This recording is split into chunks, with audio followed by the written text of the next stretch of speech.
Hi, good evening, friends. Today, another story titled The Boy Who Broke the Bank, and all from the same book, Collected Short Stories by Ruskin Bond. So let's start.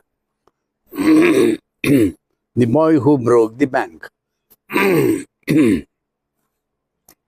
Nathu grumbled to himself as he swept the steps of the Pipal Nagar Bank, owned by Seth Govindaram.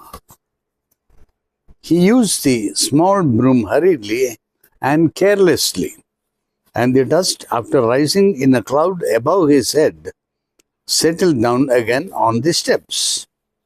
As Nathu was banging his pan against a dustbin, Sitaram, the washerman's son, passed by. Sitaram was on his delivery round. He had a bundle of freshly pressed clothes balanced on his head. "Don't raise such a dust," he called out to Nathu. "Are you annoyed because they are still refusing to pay you an extra 2 rupees a month?" Because poor Sitaram is bringing freshly washed clothes and Nathu is putting dust on it. So, are you annoyed because they are still refusing to pay you an extra 2 rupees a month? "I don't wish to talk about it," complained the sweeper boy. "I haven't even received my regular pay, and this is the 20th of the month.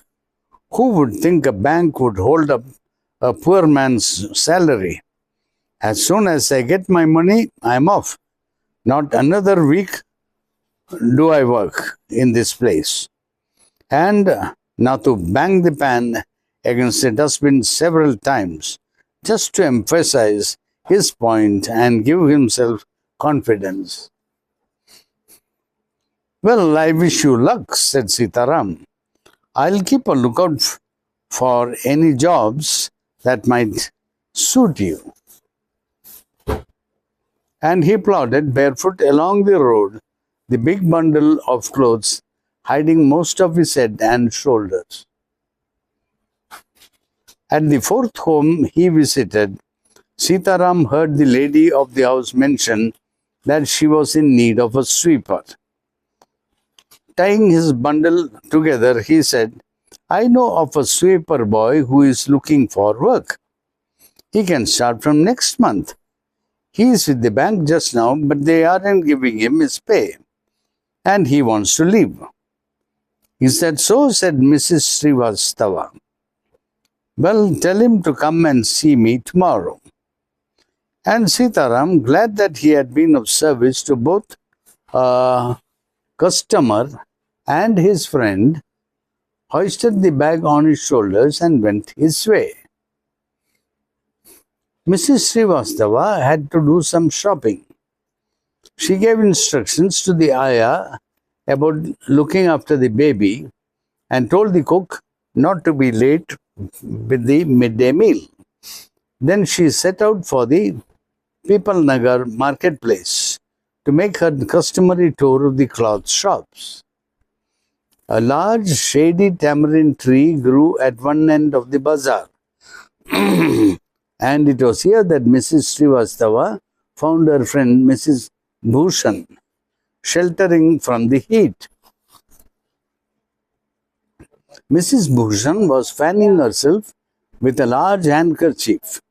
She complained of the summer, which she affirmed was definitely the hottest in the history of Pipal Nagar. She then showed Mrs. Srivastava a sample of the cloth she was going to buy. And for 5 minutes, they discussed its shade, texture, and design. Having exhausted this topic, Mrs. Srivastava said, "Do you know, my dear, that Seth Govindaram's bank can't even pay its employees? Only this morning, I heard a complaint from their sweeper who hasn't received his wages for over a month. Shocking, remarked Mrs. Bhushan. If they can't pay the sweeper, they must be in a bad way. None of the others could be getting paid either. She left Mrs. Srivastava at the tamarind tree and went in search of her husband, who was sitting in front of Kamal Kishore's photographic shop talking to the owner. "So there you are," cried Mrs. Bhushan. "I've been looking for you for almost an hour. Where did you disappear?" "Nowhere," said Mr. Bhushan. "Had you remained stationary in one shop, I might have found you. But you go from one shop to another like a bee in a flower garden." "Don't start grumbling. The heat is trying enough. I don't know what's happening to People Nagar. Even the bank is about to go bankrupt." "What is that?" said Kamal Kishore, sitting up suddenly. "Which bank?" "Why, the People Nagar Bank, of course. I hear they have stopped paying employees. Don't tell me you have an account there, Mr. Kishore." "No, but my neighbor has," he exclaimed, and he called out over the low partition to the keeper of the barber shop next door. "Deep Chand, have you heard the latest? The People Nagar Bank is about to collapse. You better get your money out as soon as you can." Deep Chand, who was cutting the hair of an elderly gentleman, was so startled that his hand shook and he nicked his customers right here. The customer yelped in pain and distress, pain because of the cut and distress because of the awful news he had just heard. With one side of his neck still unshaven, he sped across the road to the general merchant store where there was a telephone.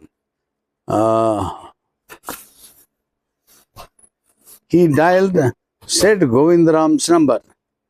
The Seth was not at home. Where was he then? The Seth was holidaying in Kashmir. "Oh, was that so?" The elderly gentleman did not believe it. He hurried back to the barber shop and told Deep Chand, "The bird has flown. Said Govindram has left town. Definitely, it means a collapse." And then he dashed out of the shop, making a beeline for his office and checkbook. The news spread through the bazaar with the rapidity of a forest fire. At the general merchants, it circulated amongst the customers and then spread with them in various directions to the beetle seller, the tailor, the free vendor, the jeweler, the beggar sitting on the pavement. Old Ganpat, the beggar, had a crooked leg. He had been squatting on the pavement for years, calling for alms. In the evening, someone would come with a barrow and take him away. He had never been known to walk. But now, on learning that the bank was about to collapse, Ganpat astonished everyone by leaping to his feet and actually running at the top speed in the direction of the bank. It soon became known that he had 1,000 rupees in savings. Men stood in groups at street corners discussing the situation. People Nagar seldom had a crisis, seldom or never had floods, earthquakes or drought, and the imminent crash of the People Nagar Bank set everyone talking and speculating and rushing about in a frenzy. Some boasted of their farsightedness, congratulating themselves on having already taken out their money or on never having put any in the bank. Others speculated on the reasons for the crash, putting it all down to the excesses indulged in by Seth Govindaram. The Seth had fled the state and said one. He had fled the country, said another. He was hiding in People Nagar, said a third. He had hanged himself from the tamarind tree, said a fourth, and had been found that morning by the sweeper boy. By noon, the small bank had gone through all its ready cash, and the harassed manager was in a dilemma. Emergency funds could only be obtained from another bank some 30 miles away, and he wasn't sure he could persuade the crowd to wait until then. And there was no way of contacting Seth Govindaram on his houseboat in Kashmir. People were turned back from the counters and told to return the following day. They did not like the sound of that, and so they gathered outside on the steps of the bank, shouting, "Give us our money or we'll break in." "Fetch the Seth, we know he is hiding in a safe deposit locker." Mischief makers, who didn't have a paisa in the bank, joined the crowd and aggravated the mood. The manager stood at the door and tried to placate them. He declared that the bank had plenty of money, but no immediate means of collecting it. He urged them to go home and come back the next day. "We want it now," chanted some of the crowd. "Now, now, now." And a brick hurled through the air crashed through the plate glass window of the People Nagar Bank. Nathu arrived next morning to sweep the steps of the bank. He saw the refuse and the broken glass and the stones cluttering the steps.